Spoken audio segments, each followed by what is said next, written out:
Assalamualaikum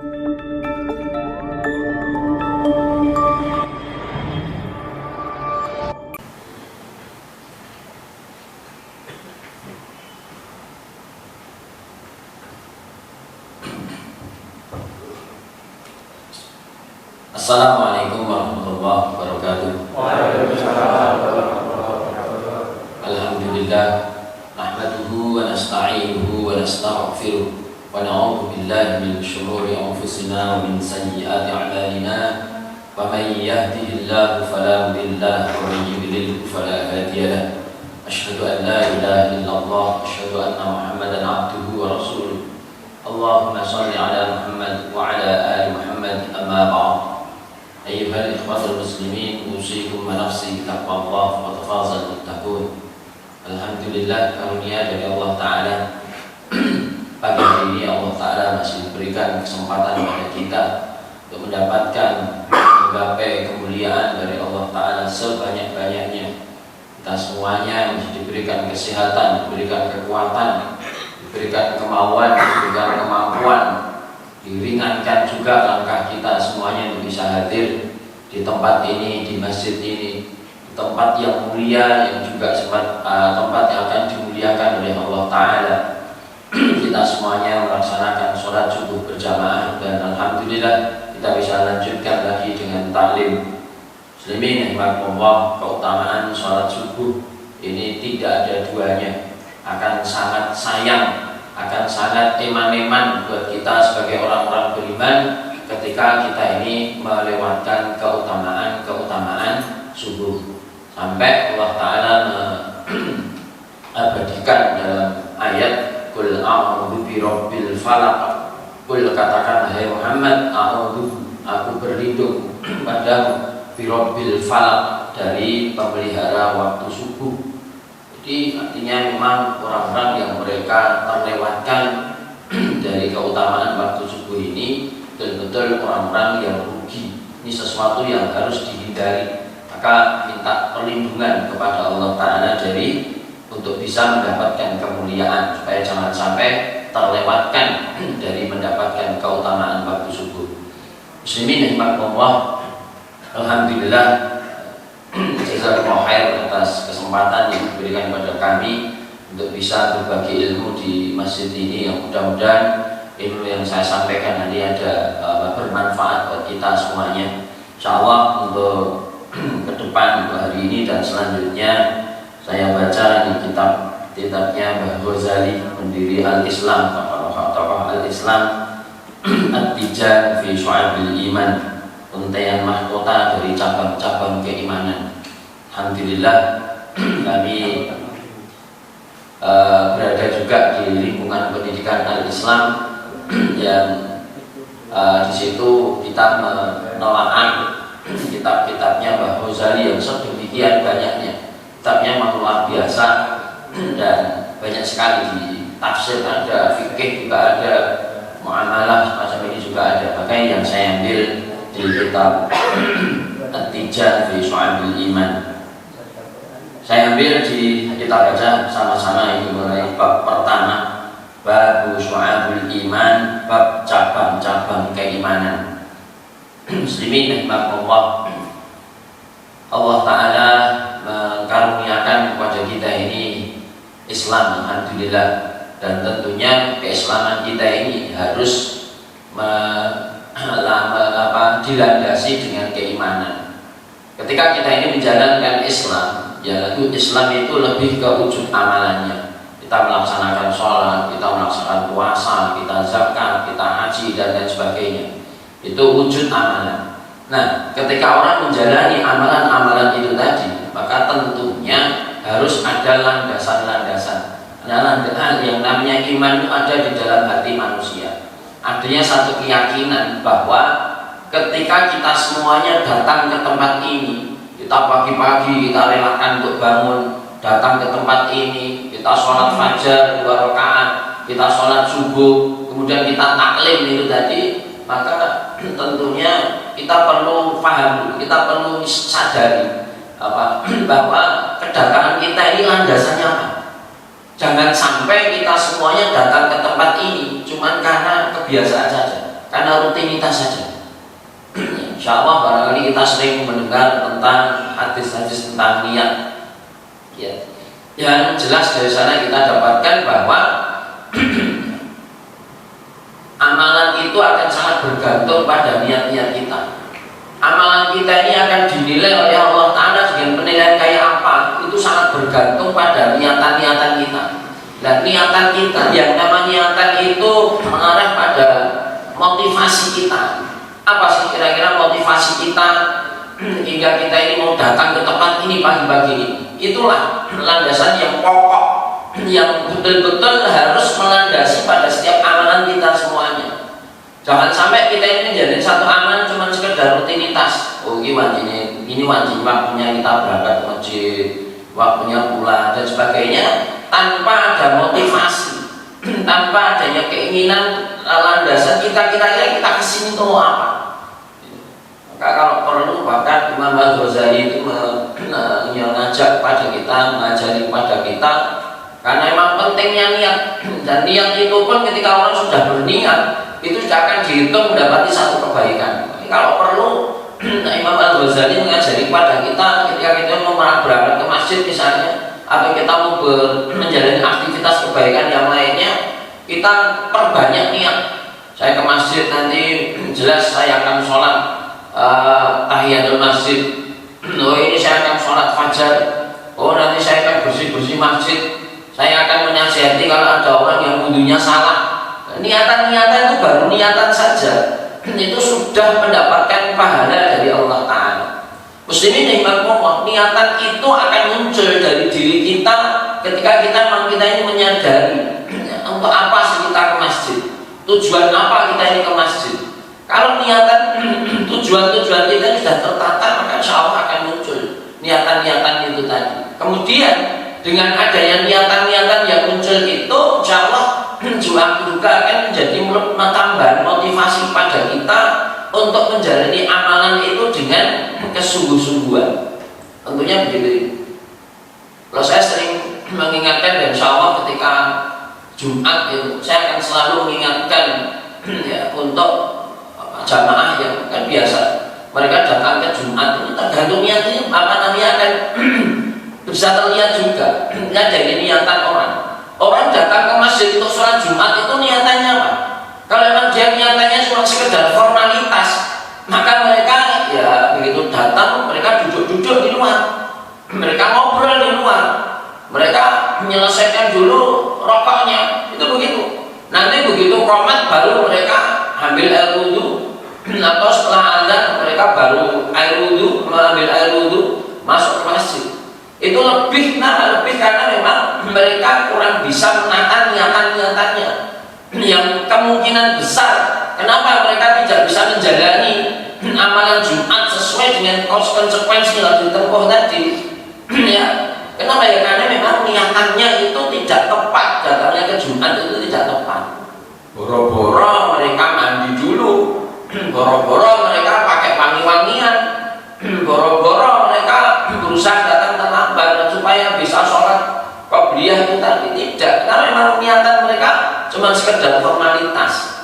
Maka insya Allah ketika saya Jumat ya saya ingatkan sebelum masuk ke masjid atau saya sebelum mulai, kalau saya ketemu yang masih di luar saya ingatkan, ayo masuk segera tidak boleh langsung mulai tinggal wudhu mawon lebet pinara sholat sunnah. Saya ingatkan penting ini supaya mereka tertata niatan, supaya mereka bisa tahu betul apa saya kita pahamkan pada mereka bahwa datangnya ke Jumat mereka itu bukan formalitas.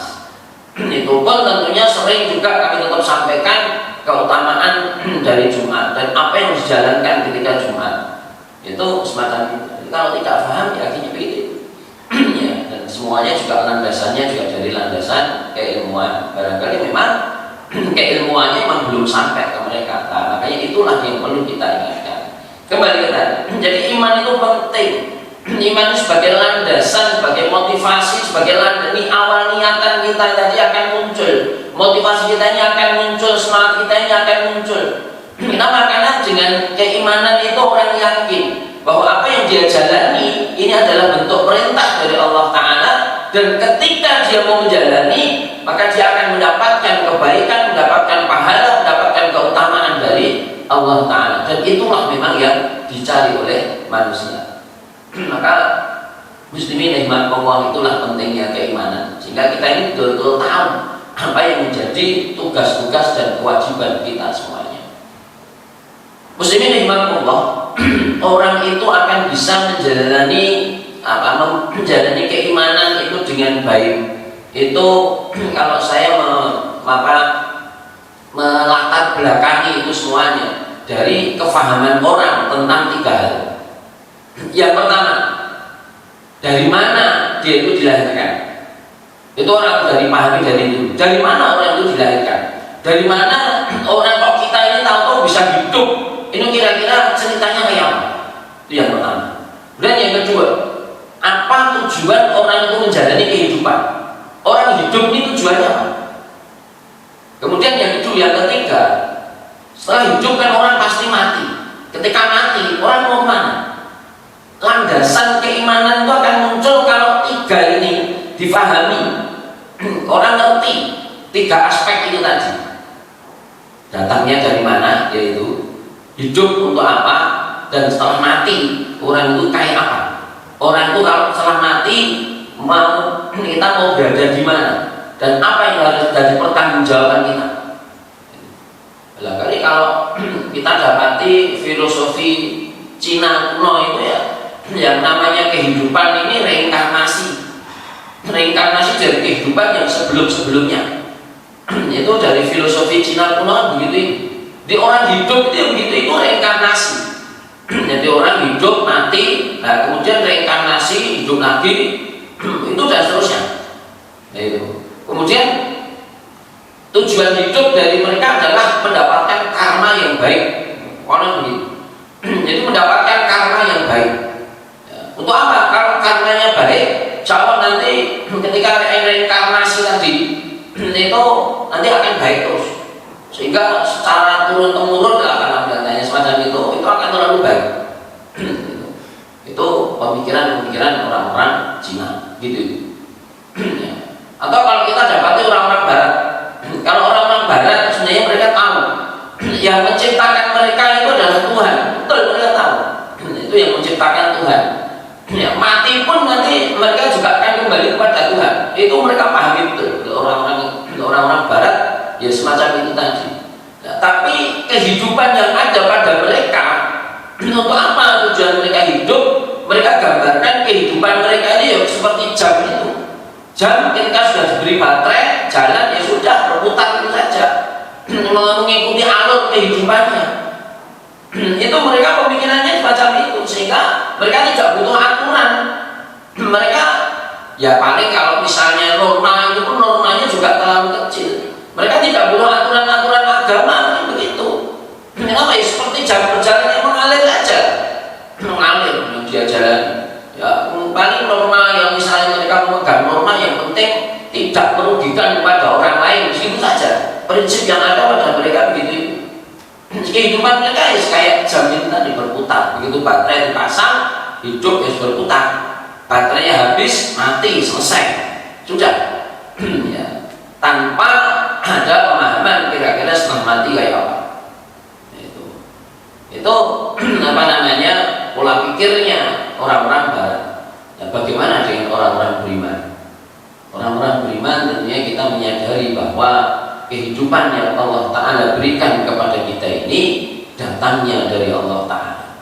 Kita semuanya ini ketika umur 120 hari berada dalam janin ibu, Allah Ta'ala datang kepada kita. Allah Ta'ala memberikan roh kepada janin itu tadi, dan kemudian roh itu ditanya oleh Allah Ta'ala, alastu bi rabbikum, adakah tidak aku ini jadi roh kalian? Kurang lebihnya bahasanya begini. Ketika diberikan roh, diberikan kehidupan oleh Allah Ta'ala, kemudian dia ditanya si janin itu, kamu saya berikan janin, setelah itu kamu hidup. Nah, kamu hidup itu tadi, besok apakah kamu akan menjadikan aku, kamu akan menyembah kepadaku? Itu janin ditanya begitu, umur 120 hari ketika ada di perut ibu. Kemudian si janin itu menjawab, bala syahidina, ya kami bersaksi janin itu sebenarnya sudah bersaksi bahwa nanti kalau hidup ketika lahir mereka akan menyembah kepada Allah, mereka akan tunduk kepada Allah, mereka akan taat kepada Allah. Walaupun kenyataannya nanti setelah hidup ya, orang tuanya kadang menjadikan dia Yahudi, orang tua menjadikan dia Majusi, orang tua menjadikan dia Nasoro, atau orang tua yang kemudian mengarahkan anak-anaknya menjadi orang-orang yang tunduk dan patuh kepada Allah Ta'ala. Ya alhamdulillah, ketika kita semuanya, ada sebagian dari kita barangkali sejak kecil dilahirkan dari keluarga-keluarga muslim, sampai sekarang bisa muslim, tetap akhirnya memperkuat keimanannya, memperkuat ketakwaannya, alhamdulillah. Atau barangkali juga ada yang memang awalnya tidak kenal dengan Islam, atau mungkin dari non-Islam juga, tapi kemudian seiring berjalannya waktu kenal dengan Islam, memperkuat keislamannya, memperkuat keimanannya, memperkuat ibadahnya, akhirnya menjadi seorang muslim yang baik, insyaallah. Nah itulah yang kita harapkan. Maka kembali ke tadi, muslimin rahimakumullah, kalau kita mau menyadari proses kehidupan yang Allah Ta'ala berikan pada kita itu ya semacam itu tadi, lewat janin ya, bukan teorinya Mbah Darwin manusia berasal dari kera ya. Ada yang bisa berasal dari kera ya. Kalau memang betul manusia itu berasal dari kera, mestinya sekarang kera sudah tidak ada. Kera akhirnya tumbuh manusia kan gitu mestinya. Sekarang sudah tidak ada kera, wong kethek yang masih ada, ya manusia juga ada. Artinya itu teori yang ngawur, yang sangat-sangat tidak bisa diterima. Jelas bukan begitu maksudnya. Manusia dengan kera itu tentunya beda. Garis keturunannya tidak ada yang nyambung sama sekali, tidak ada yang tidak tersambung dengan itu tadi ya. Itulah muslimin rahimakumullah, kita perlu menyadari bahwa kehidupan kita ini, kita semuanya dihidupkan oleh Allah Ta'ala, diberikan kesempatan hidup oleh Allah Ta'ala. Dari awal umur 120 hari dijanin di dalam itu tadi, di dalam perut ibu tadi sudah ada perjanjian. Untuk apa? Menyembah kepada Allah Ta'ala. Sampai kemudian orang hidup, lahir, dan seterusnya. Makanya jelas kehidupan seseorang itu adalah ciptaan Allah Ta'ala, dan itu pilihan yang paling bagus. Laqad khalaqnal insana fi ahsani taqwim. Sungguh-sungguh kami Allah ini telah menciptakan manusia ini dengan paling bagusnya desain, paling bagusnya bentuk, paling bagusnya tatan. Sudah tidak ada lagi yang bisa melebihi dari ciptaan Allah Ta'ala terhadap kita ini. Ini sudah ciptaan yang luar biasa. Kalau manusia ini kemudian sambat, mereka merasa dirinya, wah saya ini kok diciptakan oleh Allah Ta'ala, wajahnya tidak menarik, kok orang bagus, orang ayu, rambutnya kok orang menarik, dan sebagainya, hidungnya dan sebagainya, akhirnya ratrimo, kemudian operasi plastik dan seterusnya. Itu lebih dikarenakan karena orang itu tidak syukur kepada Allah, sekaligus memang orang itu tidak menyadari dari siapa dia diberikan kehidupan, karena dia tidak sadar. Maka akhirnya dia tidak bersyukur, dia merasa banyak kelemahan, dia merasa bahwa Allah Ta'ala sudah tidak memberikan sesuatu yang mulia pada dia dibandingkan dengan yang lainnya, ketika dia membandingkan itu dengan yang lain. Lebih karena tidak bersyukurnya mereka kepada Allah Ta'ala. Padahal itu adalah ciptaan yang paling bagus. Ketika sperma ini mencari keluar, akhirnya mencari ovum ini, dalam biologi kita bisa dapatkan ada 500 juta sperma yang keluar dari seorang laki-laki tadi masuk ke untuk membuahi ovumnya seorang perempuan. 500 juta, bayangkan. Dan dari 500 juta itu kebetulan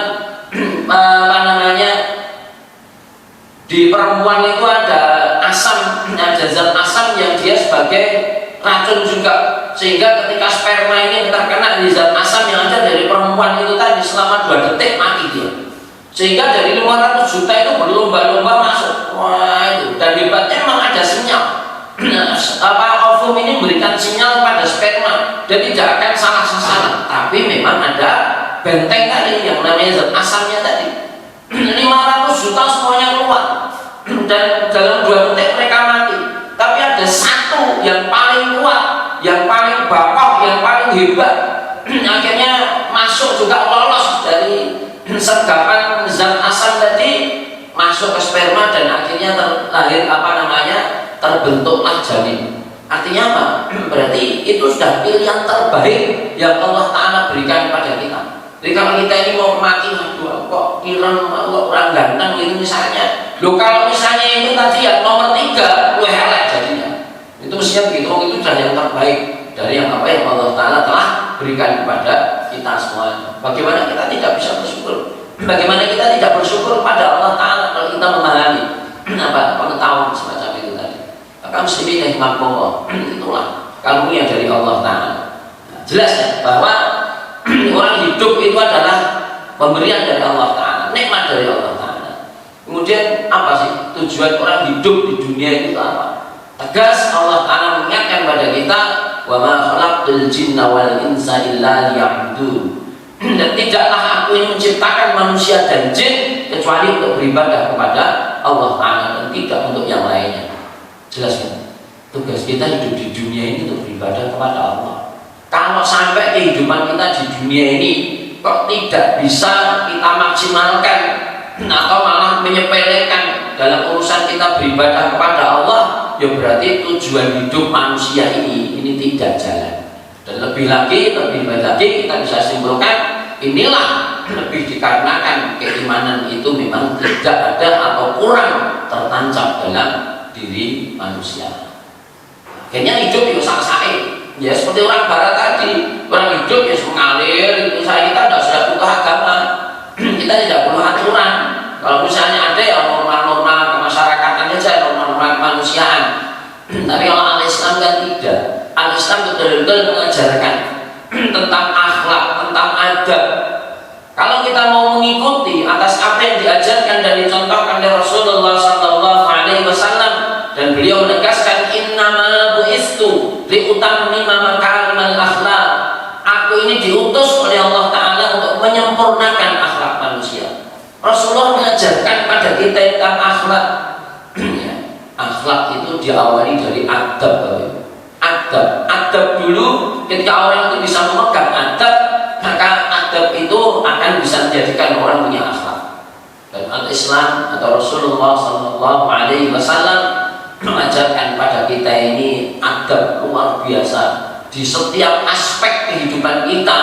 Rasulullah mengajarkan kita ini tentang adab. Sampai mau masuk WC saja ada adabnya yang diajarkan oleh Rasulullah SAW.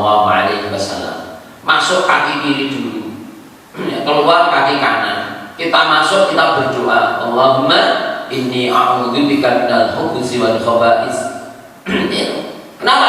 Karena di dalam itu setan semuanya, banyak setan. Gangguan setan di dalam itu luar biasa. Maka kita meminta kepada Allah Ta'ala, minta perlindungan kepada Allah supaya terlindungi dari setan, laki-laki maupun perempuan. Itu adab. Adab kepada orang tua itu misalnya luar biasa. Al-Islam mengajarkan pada kita tentang adab itu.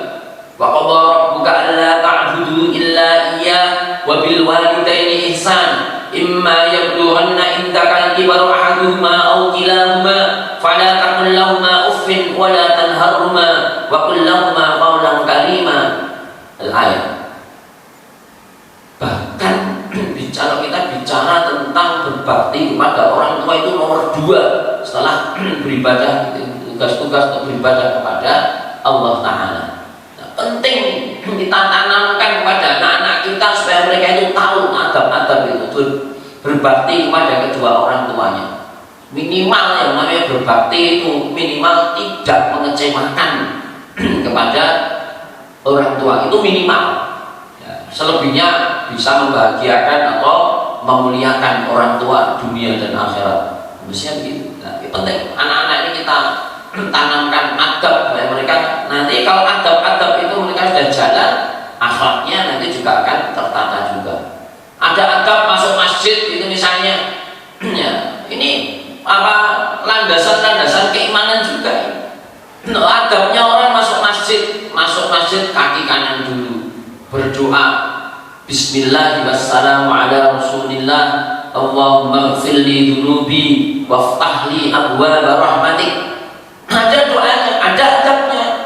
Keluar juga ada doanya, Bismillah wassalamu ala Rasulillah, Allahumma ighfirli dhunubi waftahli abwaaba fadlik. Masuknya abwaab waftahli abwaaba rahmatik, keluar waftahli abwaaba fadlik. Bukanlah untukmu ya Allah pintu-pintu belas kasihmu ketika kita masuk. Ketika kita keluar, waftahli abwaaba fadlik. Ya Allah, bukalah buat kami, buatku ini ya Allah, pintu-pintu kemuliaan, pintu-pintu keutamaanmu ya Allah. Itu begitu. Itu adab untuk masuk masjid, dan adab-adab yang lainnya. Makan pun ada adabnya. Di semua aspek kehidupan manusia ada adab yang diajarkan dan dicontohkan oleh Rasulullah Sallallahu Alaihi Wasallam. Luar biasa Islam ini, ngajari kita luar biasa. Ya, makanya kalau orang pengen cari aturan yang terbaik, ini tidak ada aturan yang melebihi kebaikan aturan al-Islam. Ya, inilah landasan awal sehingga orang itu punya keimanan. Kenapa kok orang tidak mau memikirkan adab itu tadi? Kenapa? Karena saya yakin bahwa itu semuanya bisa menjadikan tambahan keutamaan, tambahan pahala, tambahan keridhaan dari Allah Ta'ala. Yakin, dan itu akan menjadikan orang mulia dunia dan akhirat. Itulah muslimin rahimahumullah. Orang yang kedua tadi ya, berarti orang itu perlu tahu, perlu paham untuk apa dia itu hidup. Ya, apa yang harus dia lakukan ketika dia hidup itu apa yang harus dia lakukan? Apa? Beribadah kepada Allah Ta'ala. Maka alhamdulillah kalau kita semuanya ini sudah diberikan kesadaran, diberikan kemauan, diberikan istiqomah untuk menjalankan ibadah-ibadah kita kepada Allah Ta'ala, itu terus jalan, itu dijaga. Ya, termasuk ta'lim begini ini penting banget, sangat-sangat penting. Kapan lagi kita ini akan bisa mendapatkan asupan-asupan religius, asupan-asupan nasihat untuk bisa memperkuat keimanan dan ketakwaan kita kepada Allah Ta'ala. Termasuk juga untuk mengevaluasi, barangkali memang ada kekurangan, ada kesalahan, ada yang perlu kita perbaiki dari perilaku kita dan kebiasaan-kebiasaan kita. Kami muslimin rahimahumullah, Bapak Ibu semuanya, kalau kita mau ngaji berarti kita memang siap untuk mengevaluasi diri. Ya, jangan sampai kita merasa nanti kita ngaji kita merasa disindir. Aku ngaji kok disindir terus ya.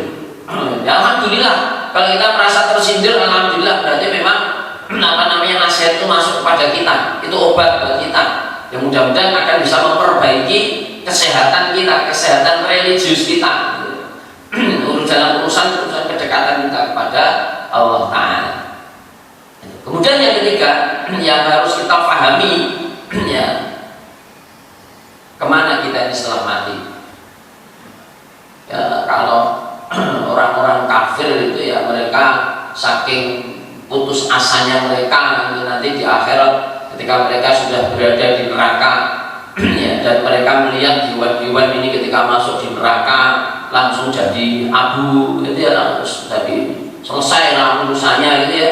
Ya, maka mereka pun juga begitu, ya laitani kuntu turaba, maka senangnya juga aku ini besok aku ini juga jadi debu seperti hewan-hewan ini. Nah, itulah mereka ketika di dunia ini mereka berani, mereka dengan sentenangnya, dengan nekatnya mereka menentang kepada ayat-ayat Allah. Mereka berani tidak gagas, mereka tidak peduli dengan ayat-ayat Allah. Ya, maka Allah Ta'ala ingatkan kepada kita, man a'rada an dzikri fa inna lahu ma'isyatan dhanka wa nahsyuruhu yaumal qiyamati a'ma. Qala lima hasyartani a'ma wa qad kuntu basira. Itu mereka orang-orang yang ketika di dunia mereka dijak ngaji, mereka diberikan nasihat, itu mereka tewok-tewok, mereka mau kalau kaya lagu tuh mereka tidak mau begitu. Tapi begitu nanti di akhirat orang-orang yang mereka itu melewatkan, mereka tidak mau mendengarkan nasihat ini, innalahu subhanallah, sebenarnya kehidupan mereka itu kehidupan yang kosong. Orang itu ketika hidupnya tidak untuk beribadah kepada Allah Ta'ala itu hidupnya kosong, hidupnya yang tidak bermanfaat. Dan yang jelas yang paling berat tadi tanggung jawab yang ada pada mereka mereka nanti dibangkitkan oleh Allah Ta'ala dalam keadaan buta. Mereka buta. Ketika di dunia mereka membutakan diri dari ayat-ayat Allah, mereka di dunia membutakan diri dari nasihat. Ya, itu tadi. Ketika Jumat itu mereka ngenteni qomat, baru datang. Misalnya datang duduk itu ya, tinggal dulu malah, atau malah mainan HP, insya Allah. Insya Allah kalau saya yang khotib saya ingatkan. Harus saya ingatkan, wajib, karena saya punya kewajiban untuk mengingatkan. Ada yang bicara saya ingatkan, buang HP saya ingatkan. Itu kalau murid saya bisa tidur atau balang, mikirlah balang gitu. Itu subhanallah, insya Allah. Itulah memang kebiasaan mereka yang tidak menyadari Jumatan itu apa ya. Ini yang terjadi dengan kesenangannya sendiri. Menjalani sholat Jumat adalah yang penting. Kapan lagi orang-orang itu mau bisa mendengarkan nasihat? Ngomongin nasihat cuma Jumatan toh. Datang pengajian mereka juga tidak mau. Mungkin begitu Jumatan mereka juga seenaknya sendiri. Insyaallah. Maka muslimin rahimakumullah, itulah karena memang mereka tidak menyadari pentingnya kita ini peduli, pentingnya kita ini belajar peringatan-peringatan dari Allah Ta'ala berupa Al-Quran, berupa Al-Hadis. Dan mereka nanti akan bisa merasakan belum apa-apa itu belum pertanggungjawaban yang harus mereka tanggung nanti di akhirat. Masuk neraka belum sampai ke sana.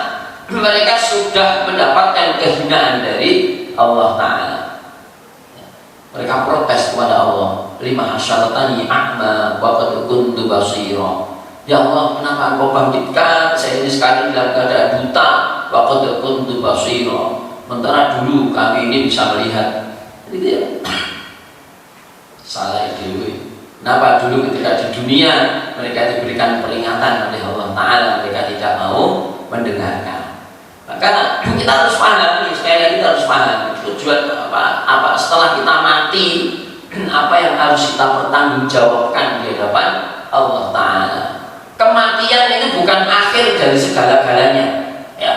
Makanya kalau ada orang-orang yang tidak sabar ketika diberikan ujian oleh Allah Ta'ala berupa sakit, kemudian dia bunuh diri, atau diberikan ujian-ujian yang lain yang permasalahan yang ada, saking mumetnya pikiran ini dengan masalah-masalah yang ada, akhirnya dia pilih bunuh diri itu tadi.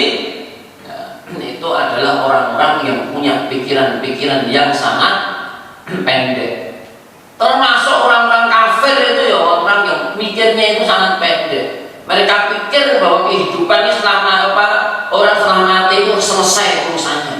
Tidak selesai, justru proses yang harus dia jalani setelah kematian itu adalah kehidupan yang sebenar-benarnya.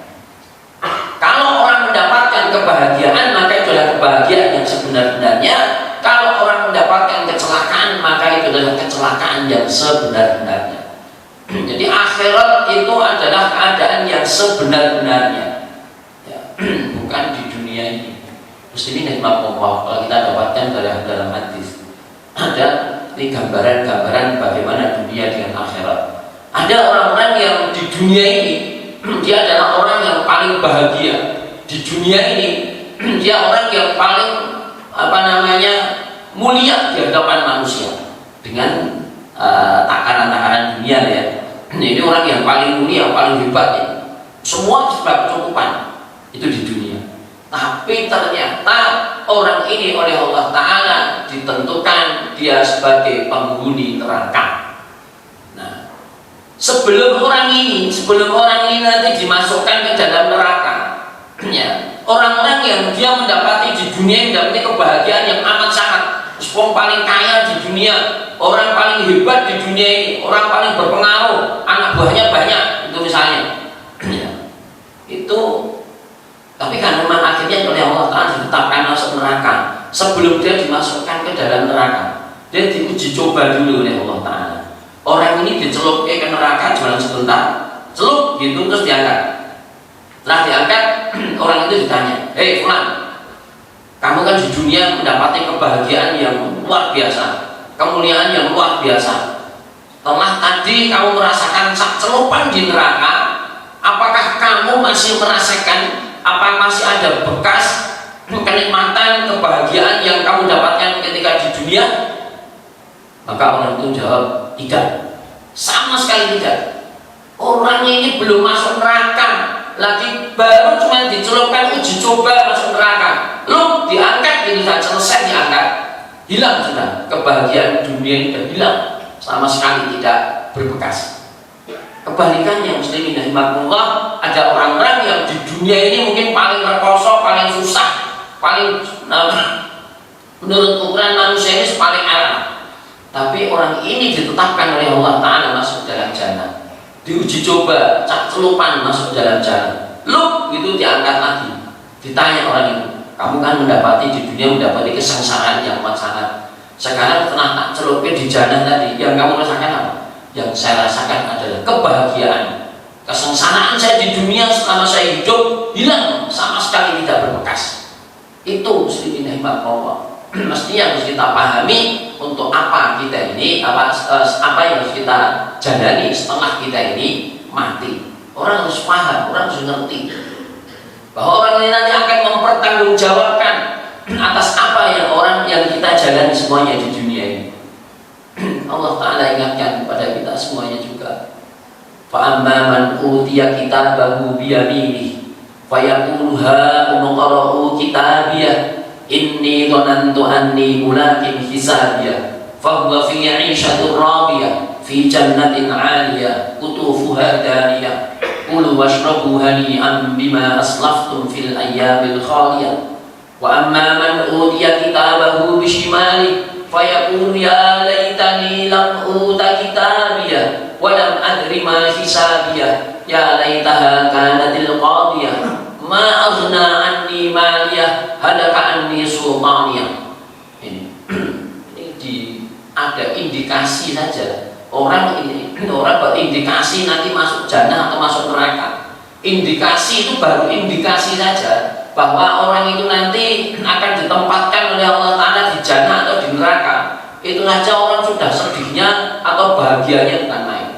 Dan situasi ini sudah Allah tampakkan ketika manusia itu mati.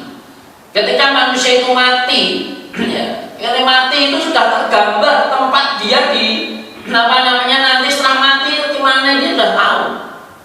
Oh, saya nanti berada di neraka. Dia ditampakkan oleh Allah Ta'ala siksa yang harus dia jalani, konsekuensi yang harus dia jalani ketika di dunia ini. Mereka tidak bisa menggunakan kehidupannya untuk konsep dalam sesuai dengan konsep ibadah. Tidak ada konsep ibadah dalam kehidupannya. Atau kebalikannya, orang-orang yang memang alhamdulillah, subhanallah, ketika insya Allah kita semuanya ini memang ada konsep ibadah, ada prinsip-prinsip ibadah dalam kehidupan kita, mati kita ini sudah tergambar kira-kira tempat kita ini di mana. Kita akan bahagia melihat itu tadi. Ya, makanya salah satu indikatornya nanti juga kita bisa dapati ketika di akhirat, ya hari yaumul hisab, orang mendapati catatannya ini menerimanya dengan tangan kanan, maka orang itu akan mengatakan, "Ha umqra'u kitabiyah." Oh iya, catatan kitab saya, bangga dia tunjukkan kepada orang lain. Ibarat kalau orang menerima raport pengumuman kelulusan gitu ya, dia nilainya baik, maka dia banggakan, "Loh ini catatan amalan saya, raport saya. Ha umqra'u kitabiyah inni dhanantu anni mulakin hisabiyah." Ya memang inilah yang betul-betul saya tunggu, saya harapkan ketemu dengan hak hisab. Kenapa? Karena dia akan mendapatkan kehidupan yang diridhoi, masuk ke dalam jannah. Allah Ta'ala janjikan kemudian kulu washrabu hani'an bima aslaftum fil ayyamil khaliyah. Itu silakan makan dan minum sepuas kamu sebagai ganjaran atas amalan yang sudah kami jalankan di waktu yang lalu di dunia. Itu orang yang menerima catatan tangan kanan. Jadi besok kita semuanya akan menerima rapot masing-masing. Kebalikannya, wa amman man utiya kitabahu bisimali, orang menerimanya dengan tangan kiri, fayaqulu, maka dia mengatakan ya laitani lam uta kitabiyah. Wis rasa nopo rapot ya, ndak usah terima catatan ini apa. Catatan ini catatan yang menyedihkan ini buat saya. Itu begitu itu. Ya, mereka tidak senang. Beda kan dari orang dibangga oleh yang ini, kebalikannya tidak. Mereka, kenapa begini? Catatan saya kenapa harus begini? Ya, serasa kompor rapot baiklah. Lam uta kitabiyah, tidak usah diberikan catatan ini. Dan dia sadar, kemudian dia mengatakan halaka anni sultaniyah, ma aghna anni maliyah, halaka anni sultaniyah, harta yang dulu di dunia saya bangga-banggakan ini sama sekali tidak berguna. Jabatan yang saya pegang selama di dunia ini semuanya binasa, semuanya tidak berguna. Habis semuanya, tidak sama sekali tidak bisa membantu saya sekarang ini untuk akhirnya saya mendapati kehidupan yang buruk. Itu muslimin rahimakumullah. Belum lagi kalau orang menyadari juga di akhir surat Al-Munafiqun, orang-orang menyesal, ada orang-orang yang menyesal kenapa di dunia ini mereka tidak mau berbuat baik. Ya. Ketika memang di dunia ini awalnya mereka melupakan, mereka melalaikan ibadah kepada Allah. Makanya Allah Ta'ala ingatkan, la tulhikum amwalukum wala auladukum an dzikrillah wa man yaf'al dzalika fa ulaika humul khasirun.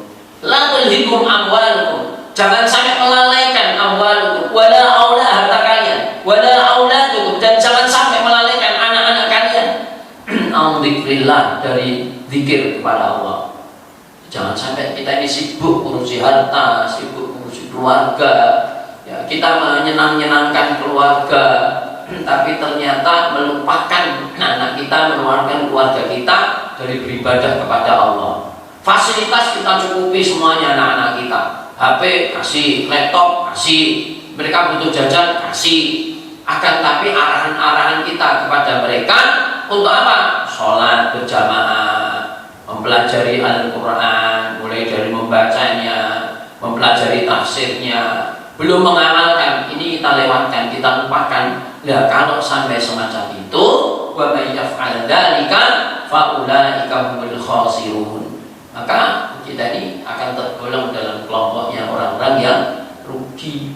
Maka mestinya anak kita, keluarga kita, harta kita, mereka itu mestinya jadi aset berharga buat kita. Untuk apa?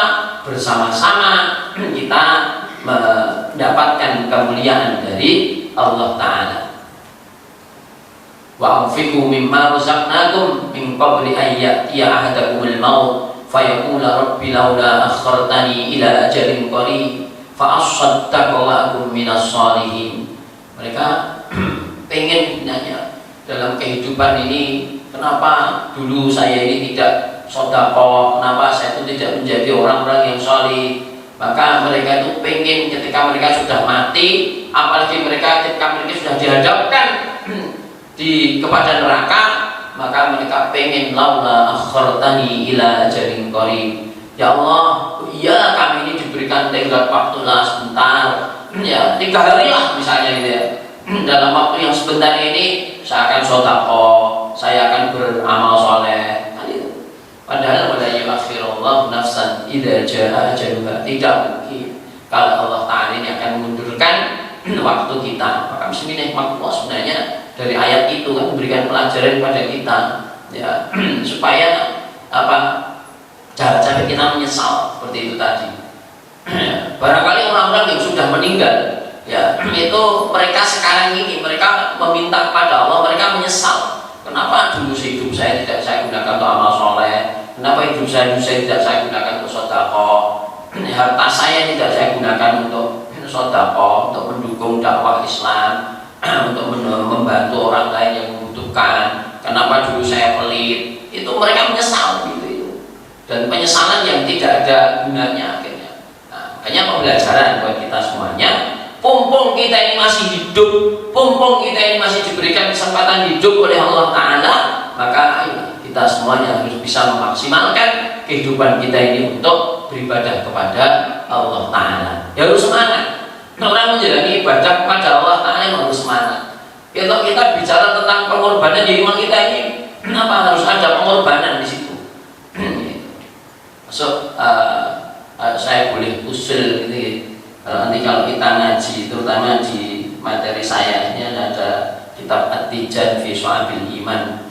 Ya, kalau jenengan berkenan nanti bisa beli ini di tempat kami nanti kita baca urut. Jadi kan enak nyaman. Kalau kita ngaji jenengan buka kitabnya, nanti di rumah jenengan bisa mengulang. Ya, tapi bukan berarti saya dodol buku loh gitu. Bukan. Entah itu juga tidak untuk keuntungan. Misalnya ada hasil penjualnya itu juga untuk dakwah di pengurus besar Al-Islam yang termasuk Pak Sandi juga pengurusnya. Gitu. Jadi bukan untuk apa-apa. Saya bukan jualan buku tidak. Tapi maksud saya kalau ngaji sama-sama nyemak kan enak. Gitu. Wah, saya baca kitab, baca ayat-ayatnya, baca hadisnya. Jenengan nanti di rumah juga bisa baca. Itu gitu. Kadang terus saya merasa saya itu tiap kali kondisi, saya belajar, alhamdulillah saya itu kalau mau ngisi tetap belajar rangkaian-rangkaiannya kayak apa, kira-kira besok ketika saya mengajarkan apa yang saya sampaikan, saya belajar. Sementara yang pendengarnya itu gerumah ketok, sing sinau kula dengan mau ketok kan kali banget. Ya walaupun tetap ada kebaikannya, tapi kan lebih nyaman kalau kita ini sama-sama belajar gitu. Ya, karena kalau konsep saya ketika saya ngajar, yang namanya belajar itu ya ada nyatet, ada dan sambil mendengarkan, ada nyatet, ya kemudian di rumah diulangi lagi, kan gitu. Konsep belajar anak-anak kita ketika mereka belajar kita pengennya gitu ya. Kita kalau di rumah anak kita lenduk, kenapa kamu nggak belajar? Kan kita tidak akan terima ketika kan sudah di sekolah ya. Di sekolah kan kita sudah belajar, itu sudah mendengarkan. Di rumah nggak perlu.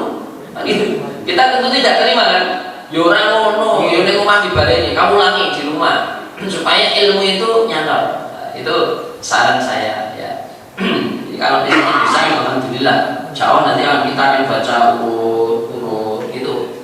Ya, tapi ya memang sayangnya termasuk di tempat kami sendiri di Nusuhan gitu aja. Iya begitu. Sayangnya mereka awal ini mereka kita bagi buku gratis tanpa bayar. Akhirnya kemudian sekali, 2 kali, 3 kali masih bawa. Berikutnya yang bawa ini cuma sedikit, entah kitabnya di mana. Insyaallah. Telaten bawa kitab itu ternyata juga butuh perjuangan. Ya mudah-mudahan memang sengaja disimpan di rumah. Tapi apalah artinya ada kitab kita simpan di rumah, tidak kita baca. Kalau kita bisa kita baca, kita pelajari, kita pahami. Mudah-mudahan itu nanti kita juga bisa jadi pegangan buat kita untuk kita bisa sampaikan kepada orang lain. Ya, alhamdulillah kita semuanya diberikan kesempatan oleh Allah Ta'ala untuk mau ngaji, kita menelaah Al-Quran. Ya kenapa? Karena bagaimanapun Rasulullah SAW mengingatkan kepada kita, khairukum man ta'allama al-Quran wa 'allamahu. Sebaik-baik kalian adalah orang yang belajar Al-Quran dan mengajarkannya. Itu sebaik-baik dari kita. Alhamdulillah, ya insyaallah kalau kita semuanya mau belajar, kemudian kita mau menyampaikan ilmu ini kepada orang lain, mudah-mudahan itu semuanya menjadi amal soleh kita dan akan memuliakan kepada kita di dunia dan di akhirat. Kita juga dapatkan diri terkait dengan ilmu ya, jadi kita harus kita pegang juga, jadi pegangan supaya jadi penyemangat dalam kehidupan kita. Rasulullah SAW mengingatkan kepada kita, idza mata ibnu Adam inqata'a amaluhu illa min salasin. Ketika manusia mati sudah terputus, dari orang itu terputus dari mendapatkan pahala kecuali 3 hal. Ada 3 hal yang manusia tetap punya peluang mendapatkan kebaikan, mendapatkan pahala walaupun sudah meninggal. Yang pertama amal jariyah yajrilah, amal jariyah. Kita punya investasi yang investasi ini investasi akhirat, untuk apa? Kepentingan masjid, kepentingan dakwah ya. Selagi investasi kita di masjid ini, hatta misalnya setiap hari kita ini cuma 1000 aja, insya Allah itu tetap akan jadi amal jariah yang akan memuliakan diri kita nanti di hadapan Allah Ta'ala. Atau yang kedua, ilmu yuntafa'u bihi, ilmu yang bermanfaat. Nah, kalau kita ini punya ilmu dan ilmu ini bisa menjadi baik, menjadi lebih baik kehidupan kita, atau juga ilmu ini alhamdulillah kita bisa sampaikan juga kepada orang lain, insya Allah itu akan jadi ilmu yang bermanfaat. Ketika ini kita sampaikan kepada orang lain, kita meninggal dan ilmu itu diamalkan oleh orang lain itu tadi, maka pahala juga akan terus mengalir buat kita semuanya. Atau yang ketiga adalah waladun shalihun yad'u lahu, anak yang salih yang selalu mendoakan kepada orang tuanya. Maka penting anak-anak ini kok sini penting. Betul usul. Ngaji ini cuma edisi sepuh-sepuh ini berarti. Insyaallah. Tapi mudah-mudahan ada forum yang lain, ada forum yang lain untuk anak-anak yang mudah-mudahan itu ya memang tantangan kita ini gitu, ngaji itu yang banyak bapak-bapak sama ibu-ibu. Di mana-mana juga gitu sama. Yang saya dapat itu juga begitu. Makanya perlu ada forum untuk remaja sendiri. Kita bina, kita arahkan mereka, kita kenalkan mereka dengan Al-Quran dan kita dukung. Nah, karena anak-anak kita itulah mereka yang nanti akan jadi aset buat kita untuk memuliakan kita di dunia dan di akhirat. Mereka selalu mendoakan kepada kita, insya Allah itu akan jadi kemuliaan dan jadi pahala yang terus mengalir kepada kita semuanya. Bismillahirrahmanirrahim. Alhamdulillahirabbil alamin, hamdan na'imin, hamdan syakirin, hamdan yuwafi ni'amahu wa yukafi mazidah. Ya Rabbana lakal hamdu kama yanbaghi li jalali wajhikal karim wa 'azimi sultanik. Rabbana la tu'akhidna in nasina aw akhtana. Rabbana wa la tahmil 'alaina isran kama hamaltahu 'alal ladzina min qablina. Rabbana wa la tuhammilna ma la taqata lana bih.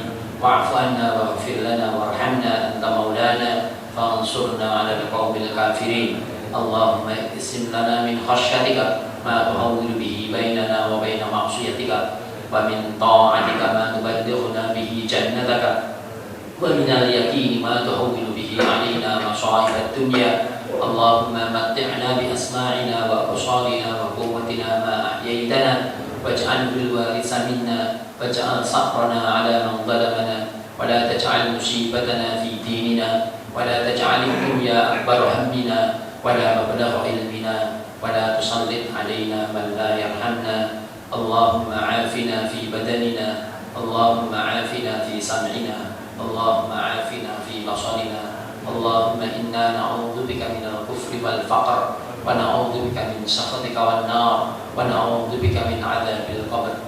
La ilaha illa anta. Rabbana hab lana min azwajina wa dhurriyyatina qurrata a'yun waj'alna lil muttaqina imama. Rabbana atina fid dunya hasanah wa fil akhirati hasanah wa qina adzaban nar. Allahumma arinal haqqa haqqan warzuqna ittiba'ah wa arinal batila batila warzuqna ijtinabah. Subhanaka Allahumma wa bihamdika nashhadu an la ilaha illa anta nastaghfiruka wa natubu ilaik. Alhamdulillahirabbil alamin. Assalamualaikum warahmatullahi wabarakatuh.